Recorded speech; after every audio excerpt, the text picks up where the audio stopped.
Hi, I'm Susan Shaner, your host tonight of Community Forum, and I have the great privilege to have with me tonight Debra Hamilton, who's the principal of Hamilton Law and Mediation, and she works with her clients to help them resolve disagreements over animals so they can avoid litigation. Welcome, Debra. Thank you, Susan. I'm so glad to be here tonight. Thank you for coming. The other thing is I want to mention to our audience is that you're also an author, and your book, Nipped in the Bud, Not in the Butt: How to Use Mediation to Resolve Conflicts Over Animals. I love that title. Thanks. It's a really catchy title so that you know that if you nip it in the bud, you won't have it nip you in the butt when you have a disagreement over an animal. There's so many times you can. So just give us a brief background, blurb on your background and how you came to this work. Well, I was a litigator for 13 years. I was an assistant district attorney, and then I was an assistant inspector general. I took 13 years off to raise my kids as a PTA mom, and I learned how to play more nicely in the sandbox. And when I went back to practice law in 2008, I realized I didn't have the killer instinct anymore to litigate as I had. So I took a number of courses to learn how to mediate, because I realized that people saved relationships if they had a mediator help them have a conversation they couldn't have over a disagreement they were having. So that's interesting. So your PTA experiences is what really helped you bridge the gap. It really did, because you really had to bring people along and listen to them. And I learned the greatest skill of all, which is listening, when parents would come and complain to me. And I just sort of pushed that over into my legal career and decided to help people as a mediator rather than as a litigator. Yeah. And then they would resolve their conflict on their own. And who's better to resolve a conflict over an animal than the people who are involved with that animal? Well, it's a whole different mindset and a paradigm to be in mediation than to be with lawyers. And it's a whole different approach. It's also less expensive. It is much less expensive and much less time consuming. Yeah. And when you leave, you might actually have a relationship left, not that you've destroyed it. So that's what got you interested in mediation. But I know you have a lot of dogs. So what got you interested in the animal piece of it? Well, I show dogs. So I show Irish setters and long-haired dachshunds. And I knew that most of my litigation practice were people who are having disagreements with their breeders, their owners, their handlers. That was the bread and butter of my litigation practice when I did it independently. Oh, really? And so I wanted to help them have a conversation so they could retain those relationships, because every weekend, Susan, they see each other. They go to the same dog shows, they see each other. And this is a voluntary sport you participate in and spend a lot of money to participate in. Yeah. And do you want to be happy doing it, or do you want to be full of angst because you're angry with someone who you used to be friends with? So your law practice ended up being focused on animals? Did you? Yes, it did. You start out that way, like intending that, or it just kind of evolved that way? It evolved that way because when I stayed home from being an inspector general for the MTA or an ADA in Westchester County, the only people who would call me were people who were having disagreements over dogs, because they knew I was an attorney and I was a litigator. So those are the people who were calling me. So that's how my practice evolved. Did they also know you were a dog person? Well, yeah, that's how they knew me, from the dog show. They'd say, "Oh, call Debra, she's an attorney." Oh, so that's how. So you connected over dogs. Yes. And then they knew. Okay, all right. So so tell us about how you work now, and like who are your typical clients? Well, my typical clients now can be anyone from a person with an emotional support animal trying to have a conversation with their co-op and condo as they try to have their animal brought into a no-pet building. Could be two parties divorcing and fighting over the animal. It's amazing. They can get through the entire house, and my colleagues who are divorce attorneys say, and they almost blew up the agreement over the animal, because the animal, I had an article in Bloomberg, and they quoted me by saying, the animal doesn't dislike your ex. Right, So, yeah. And your ex doesn't dislike the animal. Yeah. So to really cut them out of the animal's life is almost worse than the divorce itself. I also do neighbors with barking dogs. I do breeder-owner-handler contract disputes, anything that has to do with a disagreement between people over an animal. So like in the divorce situation, I mean, there's no such thing as doggy visitations. So I mean, not in the court, right? The Not court in the court. doesn't even see that. It's not like child custody or anything. You can't have doggy custody. I always tell my divorce colleagues, the attorneys who are working the divorce with their clients, tell them to take this piece to mediation, because the dog will be, or the cat, or the bird, or the horse will be so much better served sharing ownership. Because what happens if something happens to one of the owners? Is it better for that animal to go to a stranger or to its other parent? Yeah, I mean, dogs mean so much more to us now than they did years ago. Where are their parents? They're part of our family. They're family members and companions. Sometimes they're even our children. And how is it for the dog if they have to visit back and forth? I mean, for cats, it's a little more difficult than for dogs. Dogs don't find it a problem at all. And horses usually are off property anyway, and you're going to see them on various weekends, so it's not so bad. But dogs, I have a client, my first client ever I mediated, they share their dog between Virginia and British Columbia, Canada. That's a long way. It is, and it works. It's Does been the dog working get for shipped 5 on years. a plane? Well, they are shipping it on a plane, and then we already put in the agreement, which is separate from their divorce agreement, that we will meet again when the dog gets older to see how the dog needs to be transported and whether or not this transportation was stopped. Now, it seems funny to us, but it has absolutely made a huge difference in their life, and they didn't even speak to each other when they started mediating with me. So how often does this poor dog have to get shuttled? 6 months. Every 6 months? He's in one place or the other? Right. And how's the dog faring? Fabulous. I get pictures from my clients all the time. This is how he is by the beach. This is how he is in the mountains. This is how he is in the city. And Really? they love it, because there is no reason that if we shared a dog, that the dog would love you any less because they didn't see you for 6 months. It's like you have... They don't care as long as you're feeding them and petting them. What do they care? And you have a dog, you can leave for 5 minutes or a year and they'll greet you the same way. That's true. They're more forgiving than people. They very much. So that's an interesting scenario. Cats, I think, are more particular, and they don't really, especially if it's a house cat, they don't like being out of their surroundings. Is that? Well, we talk about that and whether or not the cat is very amenable to movement or not. And then we decide, because sometimes it's as important as if something happened to you or you went on vacation, I would come into your house and watch the cat so it didn't have to go to a kennel. Yeah, right. If you have that kind of a relationship going forward, or the cat would feel better being at your house than in a kennel, or having somebody come in and take care of the cat. So what's the most bizarre, unusual situation, if you could say, that you've had? Well, mediation by its nature is confidential. Yeah. So it's very difficult for me to give a case study. Give a case study, but I can say to you that there have been times when I've had horses that people don't pay any attention to and then make them the most important part of the divorce. And then we dig below and ask why it is. And it's because you went for a ride instead of making me breakfast. You went for a ride instead of making me dinner. So there's all this pent-up anger that I need to speak to you about. And because we get underneath why I want to keep the horse or I want to take the horse, we can then find a way to enable the horse to stay where it belongs. So they're just using the horse as a venting mechanism. And because they can, because they might own it, or they might be paying all the bills. And the thing I always say is, why would you cut off a source of financial support for your animal in case your animal gets sick?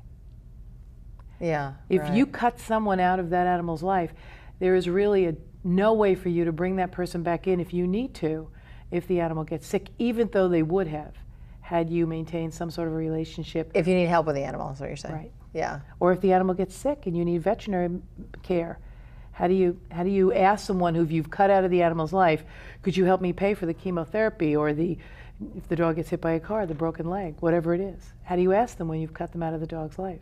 Yeah. So what's your key message with this work? My key message is try the peaceful way first, because the dog would prefer that. If you watch dogs interact with each other, they may get angry with each other, but then they'll find a way to peacefully coexist. That's exactly what mediation enables you to do. You at first start to argue and carry on, and your ego is right there, but that neutral in the room, that mediator, enables you to feel heard for your side of the story. And then after you feel heard, the other side tells their story, and you see the commonality. I usually have a board in the back where I write down all the things that are common. And people say, wow, I thought we were in complete disagreement, but we're in agreement on 6 of 7 things. It's only one thing. And then we can move forward, because the most important thing about mediation is it gives you the opportunity to listen. Well, it's such a completely different approach than with the 2 lawyers in the room, because it's all about, it's very divisive, and really who wins the It's a lawyers win-lose. the lawyers are the ones that win the best, because Right. it's really a conflict of interest in a way, because it's to their benefit to let things drag out. It's not to anybody's benefit other than the lawyers. I'm sorry. No, Not to be and I'm a cynical, lawyer, but- and I can say that. I can say that too. I mean, the longer we keep it going, the more money I make. However, in mediation, the ability to have people resolve it themselves because they know what's best for their pet. They're just really angry and their egos are bruised. Yeah. And I give them the opportunity to say what they need to say. And then once they do that, they almost always find the path of least resistance to a solution that works for the best for the animal. So I've always thought, I've never done mediation myself, but just talking to different people who have either used lawyers or mediation, I always thought that mediation could be longer because it's a process.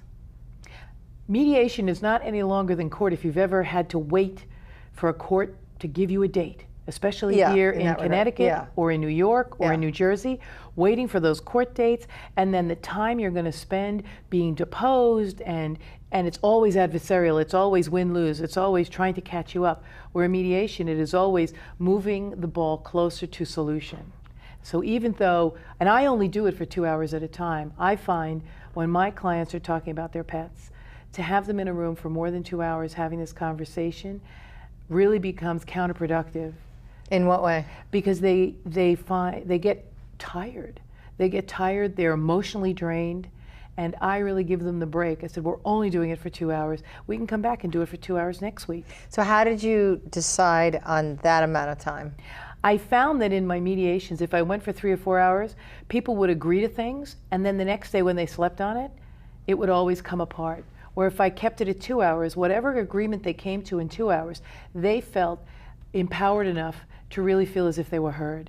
If they started to get tired and started to feel bludgeoned to death by either the other party or even if the mediator wasn't neutral enough, they wouldn't be able to speak up for themselves. And 1 hour too short? 1 hour is too short. You hardly get to the point where you're having a conversation. I can't really tell somebody you have 15 minutes to tell me your story. Yeah. Because it may be a half hour, 45 minutes, and it is so important to be able to give each party the same amount of time and the same amount of respect and understanding for their side of the story. So as a mediator, how do you keep yourself neutral? Because I'm sure there's clients that trigger your stuff. All the time. So how do you? All the time. Yeah. Well, I do a lot of meditation before I walk into the room. And I try to center myself so that I realize that what I feel is the right decision here is not the right decision for these people. Only these people know what's the right decision for their pet. And what's ironic is at the end of maybe 6 hours, they'll come around to what I thought was probably the best decision, but they have to get there themselves in order it's their to buy decision. in. It's not your their decision. yeah. If I said, you know, Susan, if you do this, we'll be done in an hour. It'll only cost you X amount of money. You're like, okay, but then you haven't done what you need to do. Yeah. So you really need to. It's a process, and usually my processes last between 8 and 12 hours, and everybody shares the expense. So you're not paying an attorney, and the other person's not paying an attorney. You don't even need an attorney in mediation. You're paying half of my fee. And so you go in estimating, saying, okay, this is your issue. I think designing a process that I think this will get you there. I mean, it's similar to what I do, facilitating with team dynamics and stuff. But I'm curious how you really gauge that. And have you ever had an instance where, if it goes way under, fine, they're happy. But has it taken a lot longer and gone way over? And what were your learnings from that? Well, the one for British Columbia and Virginia took 1.5 years. And we had to take a break in the middle for a 3-month hiatus because of the emotions that were coming up. And then where was the dog in the meantime? With one of the parties.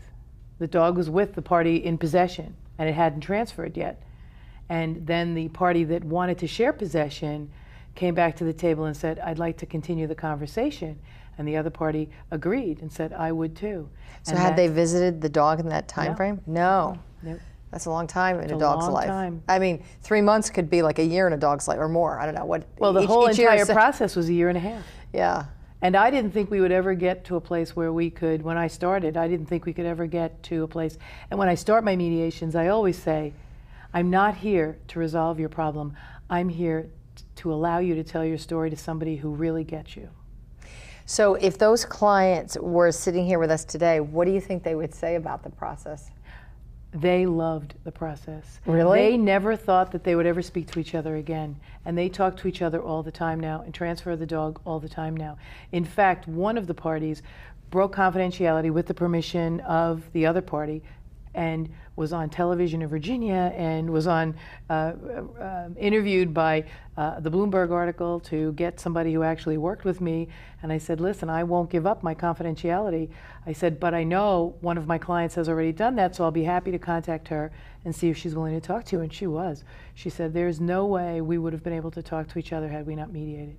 And do they have any children between them? So it was just the dog? Just the dog. That was their child. Which puts a lot more emotion into the dog. Absolutely, that was their child. And anybody who thinks that in this day and age when animals are such a human-animal bond is so great, it's not. So what do you love about this work? I love resolving the conflict in the best interest of the animal, because usually when it's litigated, it's a win-win, and so the animal is shuffled back and forth, and sometimes the animal never wins, especially in the animal rights, animal welfare arena. The animals never win. Sometimes there's 12 to 15 years worth of litigation for millions of dollars, and they lose, and then the animal stood still for 12 years. But I would think the animal would not even be alive by then. Well, the animals that they're fighting over, you know, there's generations of them, like the elephants. They fought for 12 years for the elephants and the Ringling Brothers, and yet public opinion shifted Ringling Brothers. And had we brought public opinion to them instead of litigation, we might have shifted it a lot sooner. But there was no conversation. There was no respect for each side. And I think that's what I love the most about mediation, is I respect both sides, no matter if I agree with them. I respect both sides because that's what you hold. And until I feel respected, I'm never going to listen to what you have to say. So do you miss litigation? Not at all. In fact, I have clients call me because they know my litigation record, and they go, please, just take this on. I go, I don't do it anymore. I said, I can refer you to my colleagues. I do not do it anymore. My heart and soul is in really being there in the room for the pet, for the animal. So I'm curious how that background, I mean, that's how you started your career, how that shaped you, and really what was the switch that turned you the other way? I wanted people to recognize they had the power to find the solution and not to give that away. Peter Block is a great writer, and he wrote a number of articles about giving your power away when you're in conflict. And I love him, and I think that mediation enables you to hold on to your power to find a solution. It's really important, especially where an animal is concerned, that two people love, or even more than two people love, that you find the solution that works for the people who are looking out for the best interests of the animal. So what in your background and your training as a litigator has, not just the training of it, but in terms of the mindset and the disposition of all of that, how has that shaped you, and what have you brought forward in the mediation work? I drank the Kool-Aid of mediation. I did. I drank the Kool-Aid of mediation. I realized that litigation only served to widen the chasm between people. And mediation served to bring them together in the best interests of the animal. In divorce, landlord-tenant, anything where an animal is in conflict. When I started this practice, my husband said, that's such a narrow niche. And I said, nowadays, there isn't a niche anywhere that isn't affected by animals. You have veterinary malpractice. You have neighbors with barking dogs. You have divorce. You have landlord-tenant. You have trust in estates. Everywhere where animals impact our lives, conflicts can arise. So what's been your greatest challenge with this work? Having people trust the process. So say more about that. In disagreement, it's very hard for me to trust that someone will be in the room and protect me while I'm being bullied by somebody else, because that's how I perceive how my adversary's going to talk to me. They're going to bully me. They're not going to listen. If I had a nickel for every one of my clients who called and said, I would mediate, Deborah, but you know, the other party would never mediate. They are a bully. And then when I speak to the other party, they say, well, I would mediate, but you know, the other party's a bully. If I could just have more of the opportunity to enable them to trust the process so they could own their disagreement and find their own resolution, that would be great. It also brings up people's styles with conflict, and you might have people on one side of the fence or the other, either people avoiding it or going towards it. And so if you have somebody going towards it and somebody avoiding it, that's not good. If you have two people going at it or two people going away from it, I mean, either way, either combination isn't great. It's really funny you said that, because in the book I have 6 pieces. So it's address the conflict, decide whether or not you want to keep the relationship, and you just appreciate how somebody else feels. It doesn't mean you agree with them. Yeah. And then as we were children, we learned stop, drop, and roll. So stop talking and listen. Drop the need to be right, because being right second doesn't make you wrong. And then let what somebody says roll off your back, because that gives them the opportunity to come back and apologize if they've had an out-of-body experience. And you haven't added fuel to their fire. So what do you mean when you say an out-of-body experience? So I'm going to come to a veterinarian and tell them, you killed my dog, you did malpractice, whatever you did. And then they recognize that, you know, the vet probably did the best they could, and the dog was either older or was very sick, and they'll come back and say, okay, tell me a little bit more about why my dog died. So when you say out-of-body experience, meaning I'm able to put myself in your shoes? No. No. Out-of-body experience meaning I'm going to tell you things and become a person that you've never seen before because my dog is dead or my cat is dead. And I'm going to blame you. I'm going to blame you for so many things. Every ill of the world I'm going to blame you for because of the fact that my dog is dead, and I can't even conceptualize that this wonderful being isn't in my life anymore. And then when you go home and you realize, well, he did everything he could, you can then come back and say, you know, I can't believe I said the things I said to you, and I want to apologize. But that's never going to happen if you meet somebody toe-to-toe, if you make sure you tell them how wrong they are. Right, yeah. So you've written one book which gives people tips. It's a general book on drop, roll. Stop, drop, and roll, address and decide whether you want to keep a client and appreciate somebody else's. So it's AKA. You know, my DA background, also known as. So I started with AKA because it's easy to remember, and Stop, Drop, and Roll because that's easy to remember because we all knew it from fire. The next book is going to specifically point to how to talk to your veterinarian and how veterinarians can talk to their clients who are emotional. Because veterinarians try to do the best they can, and when someone tells them they're not very good, their egos get in the way, they're afraid, they have all sorts of things that come up in their mind. And I give them the tools to take a step back, and I give the pet owner the tools to take a step back and really speak to each other.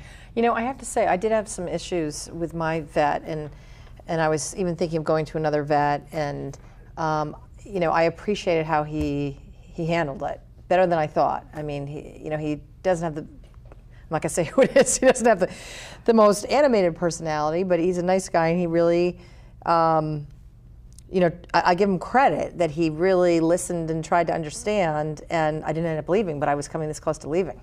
Yeah, because he listened to you. Yeah. And he didn't tell you were wrong. No, he didn't. Most times when you're being told that you did this and you did this and you did this, you start to defend yourself.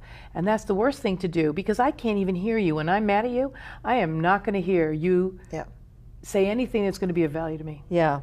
So I know you're bound to confidentiality, but is there anything you could say in terms of like what was one of your most difficult situations or clients?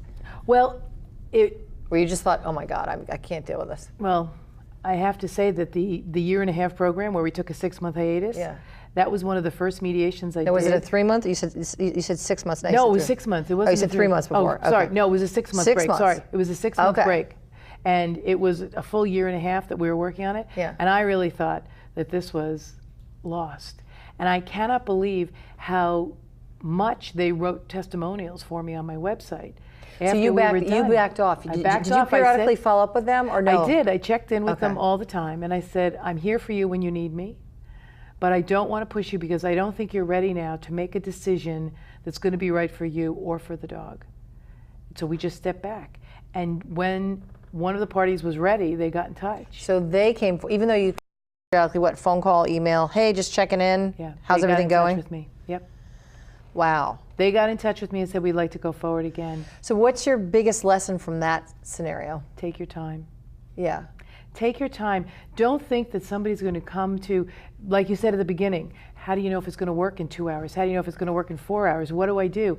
I always say to them, I never know how long it's going to take. It might take 2 hours. We'll be done and we'll be in agreement and everybody's happy and walks out the door. We may be at a year and a half. Right. But still, the end resolution is that the pet is taken care of in a way that is the most beneficial for the pet. So we've got like maybe 2 to 3 minutes. What would your advice be to help someone who's in a highly tense situation to prevent from getting into conflict? There is no way that you can prevent yourself from getting into conflict over an animal because of the emotion. Mm-hmm. So when the neighbor comes about your barking dog, they're emotional and you're emotional because they're accusing your dog of some horrible thing. Yeah. The only thing I always tell people is take a deep breath, take a step back, and address it in a way that enables you to listen more than talk up front. Get all the information, listen to them, and just say, I am so glad you told me that. Appreciate where they are. I always say, appreciate only has 3 letters that are the same as agree, and that is A-R-E. And if we listen, we are going to work this out, but you have to listen first. Oh, that's interesting.